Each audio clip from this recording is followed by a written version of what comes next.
Dalawang tulak ng droga, arestado sa anti-illegal drug operation ng Bohol PNP. 714,000 pesos halaga ng illegal na droga na samsam. Dito dyan si Patrolwoman Florime Azares. Sa kulungan nagbagsak ng dalawang tulak matapos itong maulihan ng 714K halaga ng hinihinalang Shabu sa isinagawang bypass operation ng Bohol PNP sa Proc 5 Barangay Poblacion Dawis, Bohol, noong ika-4 ng Oktubre ng taong kasalukuyan.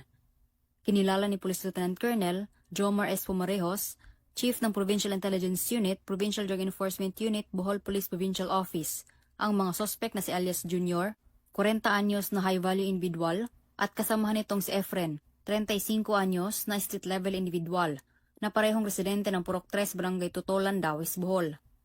Batay sa ulat ng pulisya, bandang alas 11:06 ng gabi, nang ikinasa ng kapulisan ang bypass operation na nagresulta sa pagkaaresto ng dalawang sospek at pagkasabat ng 8 pakete ng hinihinalang shabu na may timbang na 105 gramo at may standard drug price na 714K pesos, bypass money, keypad na cellphone, sling bag, at motorized bangka.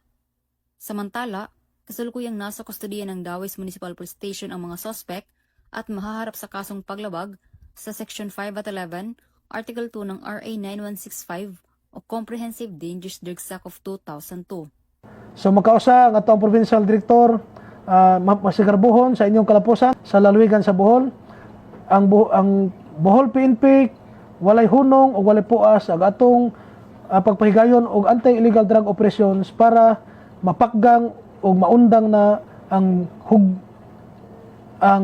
hulga sa ginadili nga droga diri sa atong probinsya. Sa mga katawhang bulanon, tabangi mininyo pinagi sa paghatag og impormasyon, pinagi sa pagtudlo sa mga tawo nga nalambigit sa ginadili nga droga.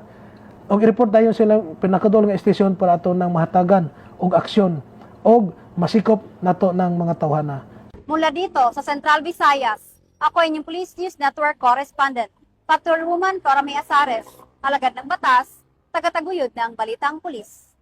Mula dito sa Cebu City Police Office, ako ay inyong Police News Network Correspondent, Patrolwoman Florime Azares, alagad ng batas, tagataguyod ng Balitang Pulis.